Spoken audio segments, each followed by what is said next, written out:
Hi viewers, இன்னைக்கு நம்ம பார்க்க போகிறது carrot halwa recipe. 250 grams of fresh carrot எடுத்து இந்த மாதிரி தின்னா ஷ்ரெட் பண்ணி வச்சுக்கோங்க. ஒரு பேனில் நான் இப்போ 1 liter milk ஆட் பண்ணுறேன். மில்க் ஆட் பண்ண பிறகு இப்போ பால் இந்த மாதிரி நல்லா பொங்கி வரணும்.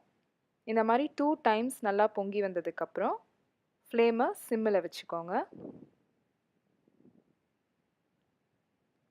இப்போ பால் நல்லா கொதிச்சிட்ருக்கு. இந்த ஸ்டேஜில் நான் ஆல்ரெடி ஷ்ரெட் பண்ணி வச்சுருக்க கேரட்டை கொஞ்சம் கொஞ்சமாக ஆட் பண்ணிக்கலாம்.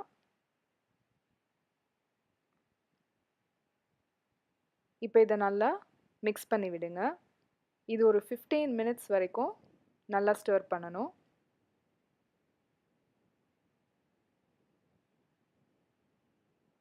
இப்போ இதில் நான் 1 cup ஆஃப் சுகர் ஆட் பண்ணுறேன். ஆட் பண்ணிவிட்டு இதை நல்லா மிக்ஸ் பண்ணி விடுங்க.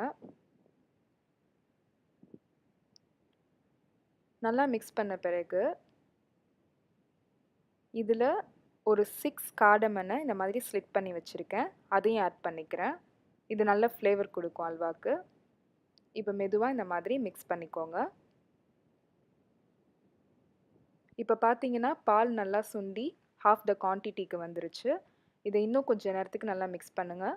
இந்த ப்ராசஸ் ஒரு 1 hour கிட்ட ஆகும். இப்போ பார்த்தீங்கன்னா நல்லா கிண்டி அல்வா கன்சிஸ்டன்சிக்கு வந்துருச்சு. இப்போ இதில் நான் ஒரு 1 teaspoon கீ ஆட் பண்ணுறேன். கீ ஆட் பண்ணிவிட்டு மெதுவாக இந்த மாதிரி கிண்டி விடுங்க. ஒரு 5 to 10 minutes இருந்தால் போதும். அப்புறம் நீங்கள் அடுப்பை டர்ன் ஆஃப் பண்ணிடலாம். இப்போ அல்வா ரெடி ஆயிடுச்சு. இந்த வீடியோ உங்களுக்கு பிடிச்சிருந்ததுன்னா லைக் பண்ணுங்கள், ஷேர் பண்ணுங்கள் அண்ட் மறக்காமல் மோமோஸ் ஐலண்ட் சேனலுக்கு சப்ஸ்கிரைப் பண்ணுங்கள். தேங்க்யூ.